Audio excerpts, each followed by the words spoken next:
What's up, TubeU? It is the Money Sausage here. Today we're going to be talking about index funds. What makes up an index fund, why index funds are so good to invest in, what makes them a good long-term investment, but also kind of compare them against a mutual fund and an index fund, and just kind of see the difference between them two.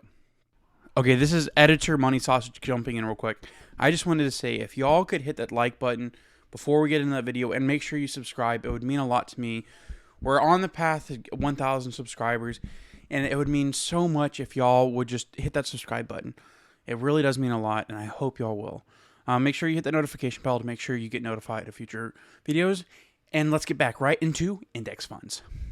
Now, the baseline of a mutual fund is it's kind of like a soup. So you have this basic soup here, and then you have this really complicated soup here made with a bunch of different ingredients.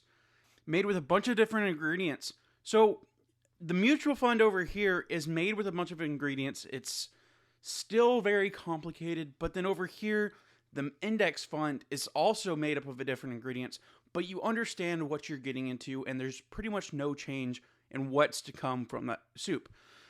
So this soup over here, it can vary in many different forms. It can have extra tomatoes, it can have extra bacon, whatever. But this tomato soup over here is going to be tomato soup, even though it has 500 different ingredients. And that's what's so cool about an index fund. An index fund, for example, the S&P 500, is made up of the 500 biggest and most reliable stocks. Now, what's also really cool about an index fund is they're not trying to outcompete the market. They're trying just to be at the market level. So give you a return of 7% on top of inflation. So that's what's really cool about index funds is it's so widespread that it's able to grow at that consistent pace. So that's why it's really good to make long-term investments. Now, one of the best strategies for long-term investments is dollar cost averaging. Now, what is dollar cost averaging? Dollar cost averaging is the principle of taking a certain amount of money and just putting it into the stock each month. And that way, if the stock is going sky high, if the stock is tanking because something's happening in the market, if you're in a recession or whatnot, you're still buying in for that consistent amount of money.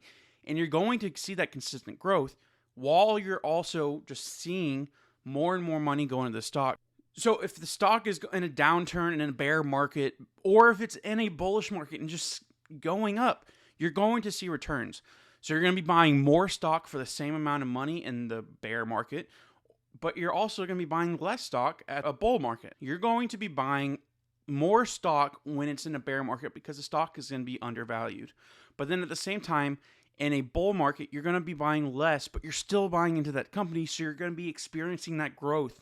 You're going to be experiencing that growth of that index fund. So that's what's really cool about index funds is they can allow you to be diversified. And why is that? Because as I said, the S&P 500 is made up of 500 of the biggest companies. Those companies aren't specified to a certain area or a certain subgroup of stock. It's not all under technology and it's not under commerce.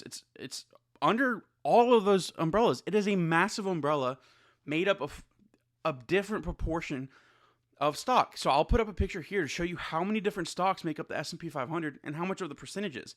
You're going to see Apple's up there, Google's up there, and some really big tech industry, but you're also going to see a lot more diversity in regards to oil companies, gold, silver, and stuff like that.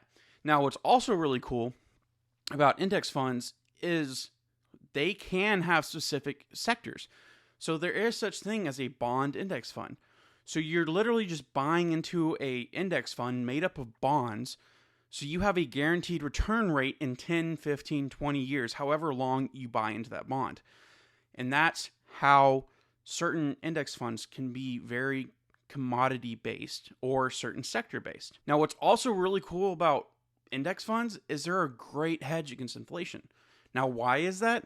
It's because as inflation is hitting everything across the market, because the index fund is made up of so many different sectors of the market and made up from some different companies, you're going to see the inflation already in the growth as the stock. So that's why the S&P 500, you'll see 7% return on top of your inflation rate of whatever that year is. Now, this year is very unique because we're seeing record high inflation, and the biggest stock index funds are collapsing. So NASDAQ and S&P 500. And that's what's really scary, is because when in a recession, you see increase in inflation and decrease in returns, if not losses, in those big index funds. And that's what is so unique about this year. But this is also why it's a great time to be dollar cost averaging, because you're buying a lot more for when the stock does come back up to and you come out of the recession. Once it hits that level it was before the recession, you're going to be making so much more money because you dollar cost average. Now, that is why it's really important to dollar cost average. Now, on the other hand, instead of dollar cost averaging, you can buy the downswings and sell the upswings, but that's a lot more inconsistent because the index fund is just a consistent stock. You're going to see constant returns. You're going to see, once it carries a trajectory, it's going to carry that trajectory for multiple months because that's the trajectory on. And that's why recessions can last so long. It's because the stocks, once they hit the downturn, they're going to last for 3, 4, 5, 6 months before they turn and go up. So that's why index funds are so reliable, is so you can see what's going on. Now, that's why the wealthy grow so much in recessions, because they're dollar cost averaging.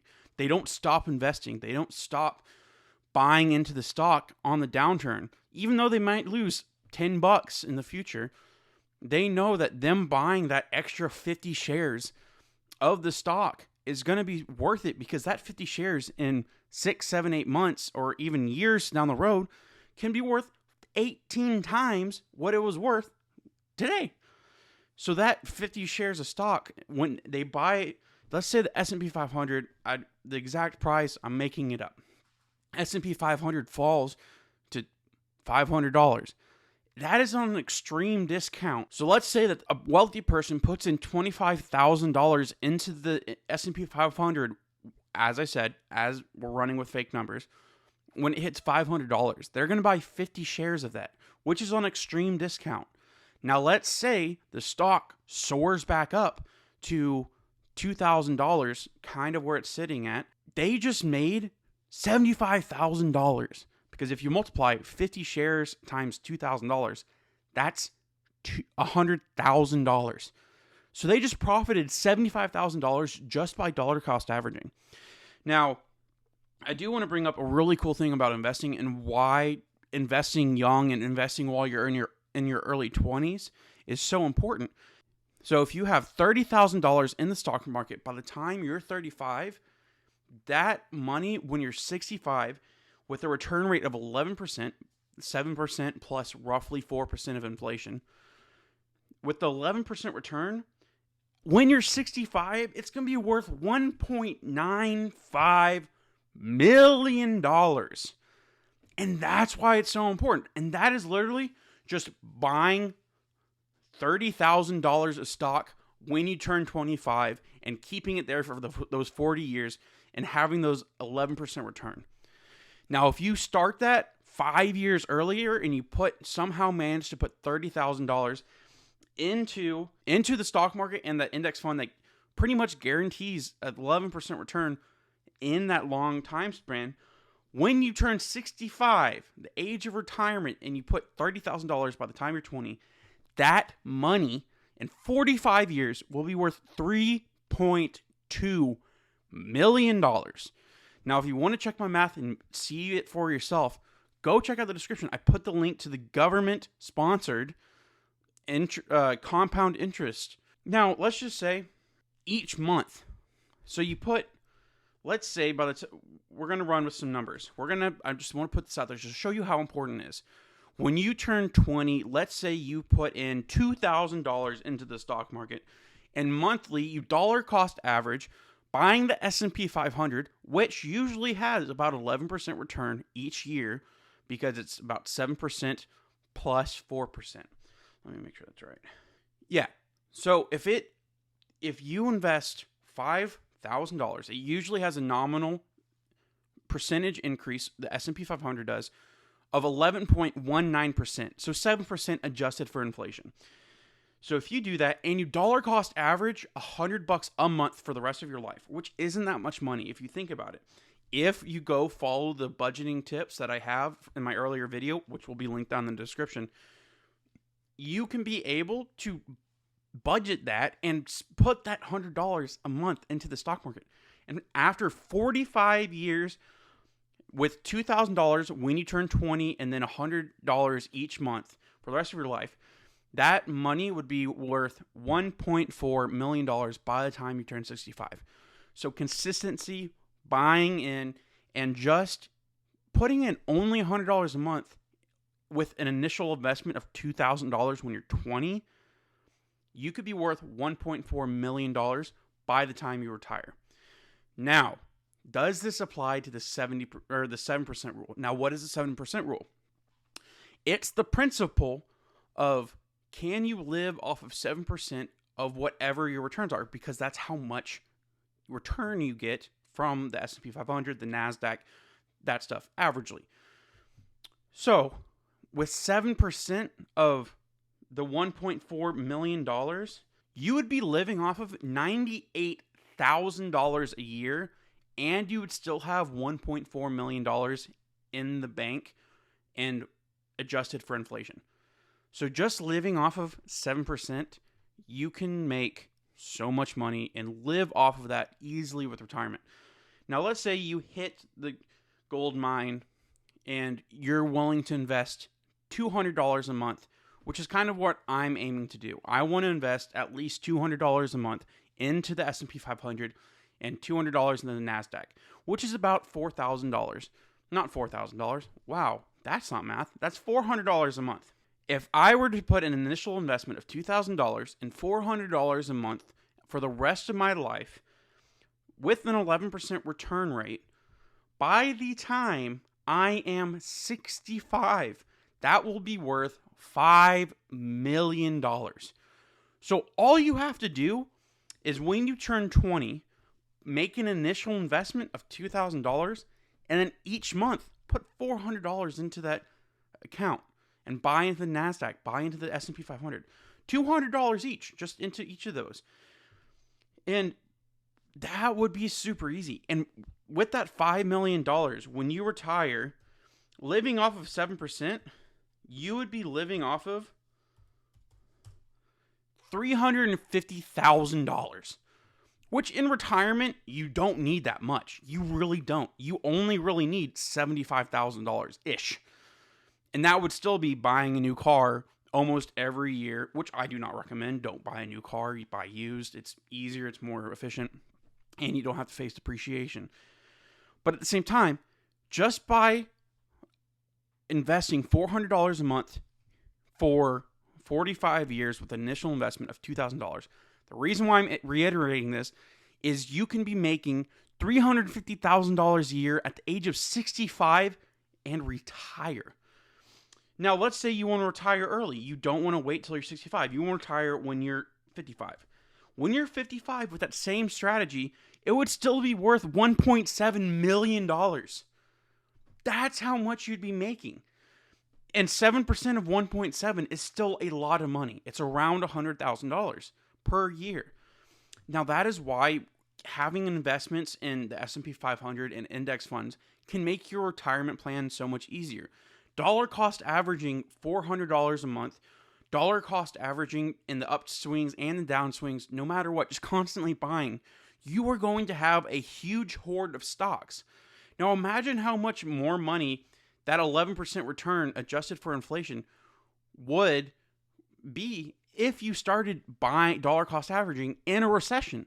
Your money would automatically be worth so much more in 5 years in the future, because once we come out of the recession, you're going to have already such a big hoard of stock. Now, that's why it's so important to be investing now at a young age in college. It's because it's not only your ability to retire at 65 and live comfortably, it's your ability to be financially independent and be able to retire possibly at 55. Now, just so you know, $400 a month is only $4,800 a year. Now, if you're living off of $30,000 a year, $5,000, yes, it is a significant amount of money out of that $30,000. But $5,000 is not much in reality. That leaves you $25,000 of spending money. Now, obviously, if you're making $30,000, I wouldn't recommend investing $5,000 a year. Adjust it. But at the same time, that's to show you that you can do that with whatever you're making in income-wise. It would be 1/10 of your income if you're making $50,000. That's insane. So it's doable. You can do it. You just need to put your mind into it. So with that being said, buying into index funds is a great way for your retirement your account to grow and expand. Now, we will be talking about Roth IRAs in the future. Now, if I told you that $350,000 a year was non-taxable because you put it into a Roth IRA, wouldn't that make it so much more worth it? After tax, you put $5,000 into the stock market, dollar cost average it, and you have $5 million of untaxable money in the stock market? Isn't that insane?